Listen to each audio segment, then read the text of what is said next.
Halo sahabat nonton, siapa nih yang penasaran dengan kelanjutan cerita dari drama My Happy Ending? Yuk, daripada kelamaan, kita mulai aja alur cerita kelanjutan 2 episode terakhir ya.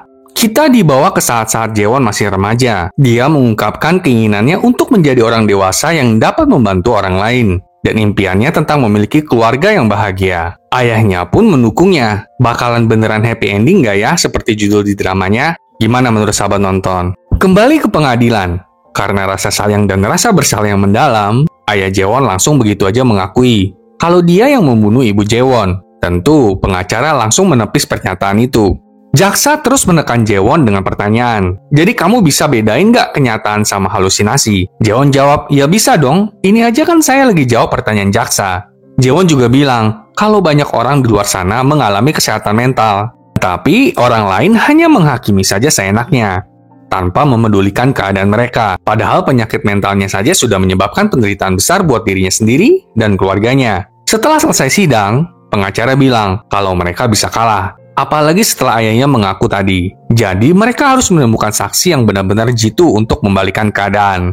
Jaewon dan Tae-oh berpikir kalau Tae-julah satu-satunya orang yang bisa menjadi saksi untuk membalikan keadaan ini. Sedangkan di tempat lain, Yoonjin menyuruh Yoonjae untuk menghabisi Tae-ju secepat mungkin. Dan setelah itu, kita ngeliat Yoonjin melihat foto Arin. Ngeri deh kadang sama rencana-rencana Yoonjin ini. Di luar nalar soalnya. Yoonjae langsung menghampiri Tae-ju di tempat pemancingan, dan mereka terlibat perkelahian. Yoonjae berhasil menusuk Tae-ju, dan Tae-ju jatuh ke dalam air. Setelah itu, Yoonjae memberitahu Yoonjin kalau misi telah selesai. Yoonjin langsung tertawa-tawa, kayak setan ampun deh. Semoga Tae-ju masih hidup ya. Di persidangan, Jaewon dan Tae-oh cemas karena Tae-ju nggak kunjung-kunjung datang. Yoonjin datang cengesan dan bertanya, ada yang nggak sesuai rencana ya? Astaga, nyebelin banget deh. Saksi pertama adalah dokter UGD. Dia bersaksi kalau memang benar ibu Jaewon itu masuk UGD sampai 3 kali, gegara minum pestisida. Tapi jaksa memberikan pertanyaan lanjutan kepada dokter itu. Kenapa saat itu ayah Jaewon kok nggak mau melakukan autopsi ya? Ya, balik lagi ke sini deh pertanyaannya. Saat hakim memanggil saksi selanjutnya, yaitu Tae-ju, Yoonjin terus senyum-senyum karena dia tahu kalau Yoonjae sudah menghabisi Tae-ju. Tapi setelah beberapa saat, Tae-ju tiba-tiba hadir di persidangan. Langsung Yoonjin kaget setengah mati sampai berdiri. Tapi jaksa bilang, nggak bisa ini Tae-ju jadi saksi Pak Hakim. Soalnya dia aja lagi dicelidiki sebagai tersangka pembunuhan Sung-kyu.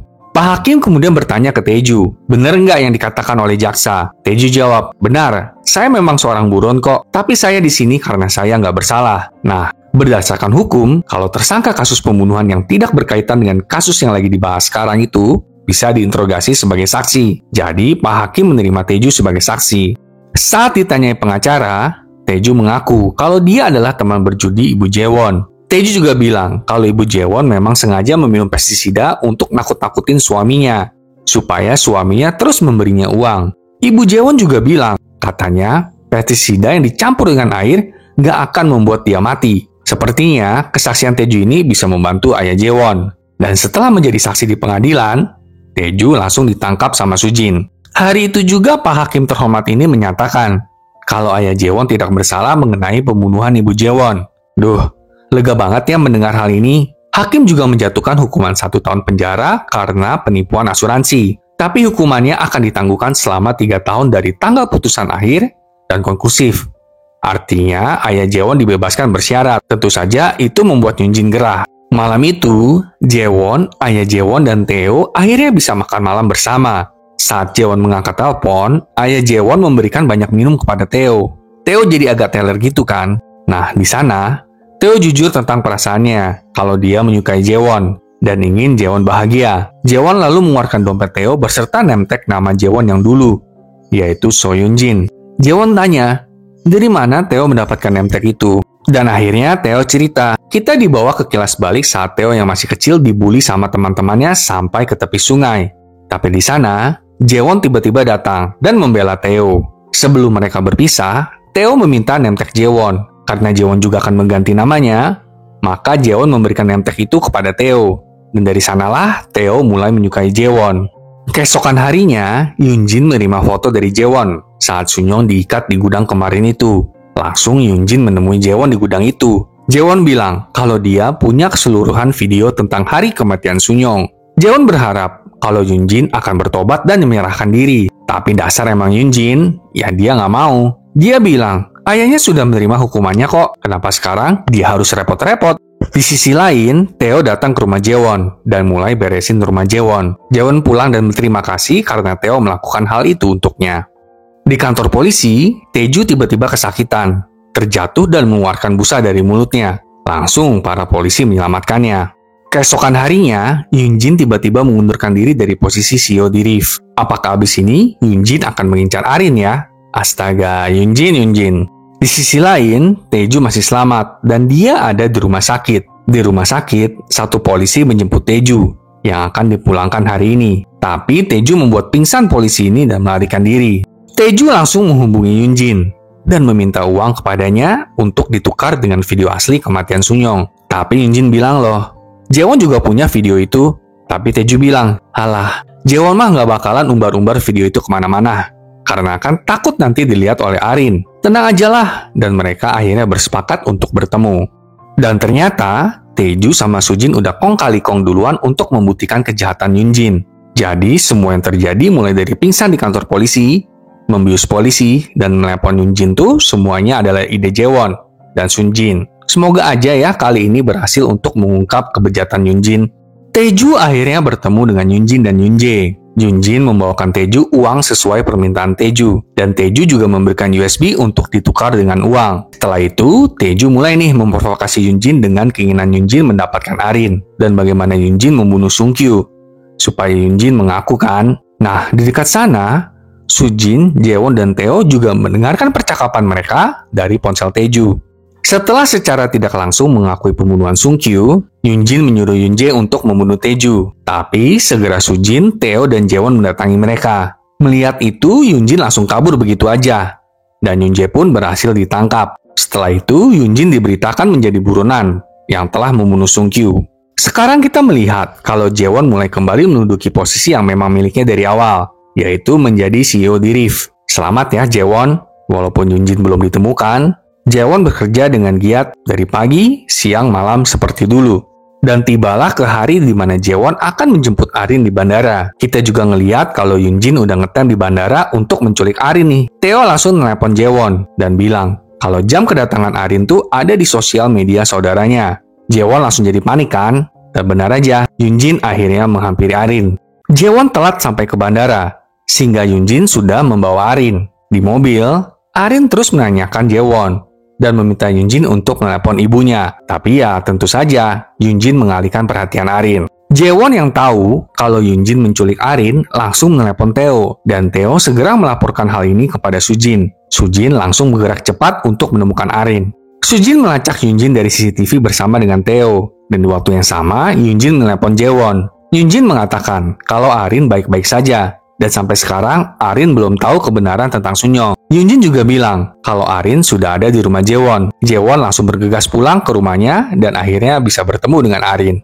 Sedangkan di tempat lain, Yunjin yang sedang menyeberang jalan tiba-tiba ditabrak oleh sebuah truk. Saat sedang sekarat, Yunjin jadi mengingat kenangannya bersama dengan Jaewon. Untung saja, Sujin segera tiba di TKP. Apakah Yunjin sudah meninggal? Apakah ini akhirnya? Kita lalu dibawa ke 1 tahun kemudian, di mana Jaewon bertemu dengan Sukyung asli. Sepertinya Jaewon berusaha untuk menghadapi halusinasinya selama ini dan menjalani terapi bersama Sukyung asli. Setelah itu, kita juga melihat kesuksesan Jaewon di Dirif, bagaimana dia mendapatkan kerjasama baru dan banyak artikel baik tentang dirinya. Seluruh tim juga bersukaria karena kesuksesan ini. Tapi malamnya, Jaewon menulis surat kepada seluruh rekannya melalui email blast. Jaewon meminta maaf karena selama ini banyak kejadian yang membuat perusahaan jadi goncang-ganjing gak karuan. Jaewon juga mengakui kalau benar dia memiliki masalah mental dan bagaimana dia nggak bisa menghadapinya sampai banyak melukai orang-orang di sekitarnya. Jaewon bilang kalau dia melakukan banyak kesalahan yang seharusnya tidak dilakukan sebagai seorang CEO. Jadi dengan ini, Jaewon mengundurkan diri dari posisi CEO-nya di Dirif. Nah, sekarang pengganti Jaewon adalah Theo. Sekretarisnya tetap sekretaris Kim. Gimana sahabat nonton? Setuju nggak kalau Theo yang gantiin Jaewon? Kalau teman nonton kamu sih setuju banget, karena Theo adalah tipe yang bertanggung jawab sampai akhir. Di tempat lain, Jaewon mengajak Arin ke rumah ayah Jaewon.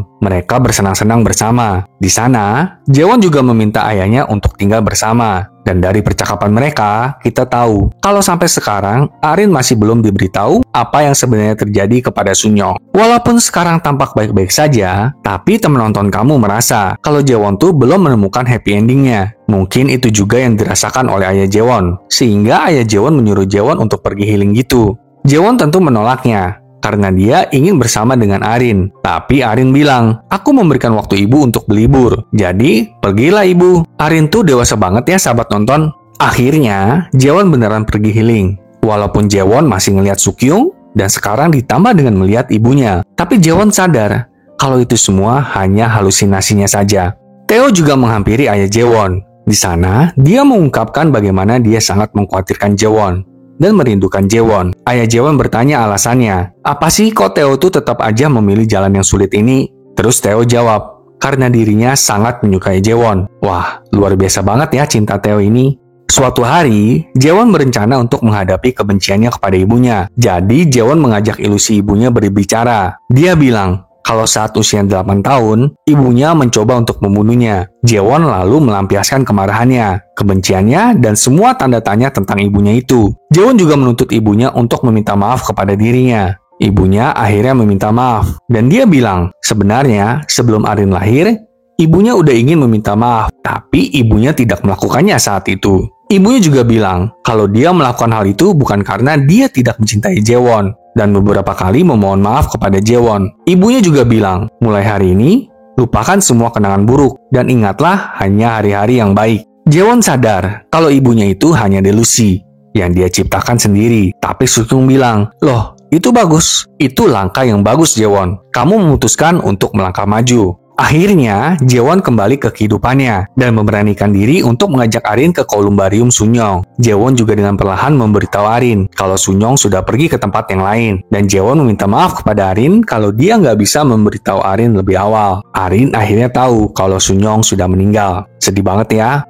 Di D.Rift, Tae meminta sekretaris Kim untuk membuat janji dengan desainer yang akan bekerja sama dalam proyek kali ini dengan D.Rift. Dan benar ya, desainer itu adalah Jaewon. Jaewon juga diminta untuk bekerja di D.Rift. Mereka kemudian mengobrol bersama. Di sana, Jaewon berterima kasih karena Tae bersedia mengambil tanggung jawab sebagai CEO D.Rift. Dan di tempat lain, kita ngeliat kalau Taeju udah bebas dan sepertinya berniat untuk healing ke Santiago. Di sana, Sujin menemuinya dan membelikannya sepatu untuk merayakan pembebasan Taeju. Nggak sampai di sana, wartawan Choi masih aja usil dan menawarkan berita baru kepada Taeju. Tapi Taeju jelas menolaknya. Semoga Taeju beneran tobat ya. Dan sekarang, kita bisa melihat kalau ayah Jaewon tinggal bersama dengan Jaewon dan Arin. Mereka semua akhirnya perlahan bisa menerima semua yang sudah terjadi. Masalah hati kadang memang butuh pelan-pelan ya sahabat nonton. Jaewon juga memulai kerjanya di D.Rift. Dan sepertinya semua orang di kantor tahu ya, kalau Tae itu naksir Jaewon banget. Sampai mereka godain Jaewon juga. Dan saat hendak melakukan riset pasar, sekretaris Kim mendorong agar Tae menemani Jaewon.